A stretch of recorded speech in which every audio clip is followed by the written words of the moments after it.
நம்ம 7 நாள் 7 துவையல் பார்க்குறோம். இன்றைக்கி டியூஸ்டே. இன்றைக்கி பருப்பு துவையல் பார்க்கலாமா?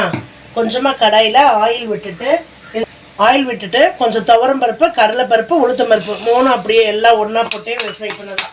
ஃப்ரை பண்ணிவிட்டு அதுக்கப்புறம் வரமிளகா, இதில் எல்லாமே ஒன்றா போட்டு ஃப்ரை பண்ணலாம். அதுதான் ஈஸி. புளி, பூண்டு, கொஞ்சம் கருவேப்பிலை எல்லாம் போட்டு ஃப்ரை பண்ணி அரைக்க வேண்டியதுதான். இது ரசம் சாதத்துக்கு ரொம்ப ஃபீவராக இருக்குன்னா இது வாய்க்கு கொடுத்தீங்கன்னா அவ்வளோ நல்லாயிருக்கும். இது எங்கள் அவ்வா ஸ்டைலில் நான் செஞ்சுட்ருக்கேன். எங்கள் அவ்வா எனக்கு உடம்பு முடியலன்னா இதான் செய்வாங்க. அவ்வானா என்னன்னு கேட்டுட்ருக்கீங்க. அவ்வானா பாட்டி ஸ்டைல், அதுதான் அவ்வாஸ். நீங்களும் இந்த மாதிரி துவையல்லாம் ட்ரை பண்ணி பாருங்கள். அடுத்து உங்களுக்கு வேறு என்ன துவையல் வேணும்னா எனக்கு கமெண்ட் பண்ணுங்கள். இதே மாதிரியே தான் பருப்பு துவையல் செய்யணும். கொஞ்சம் உப்பு போடுங்க. நேற்று சொல்லவே இல்லை.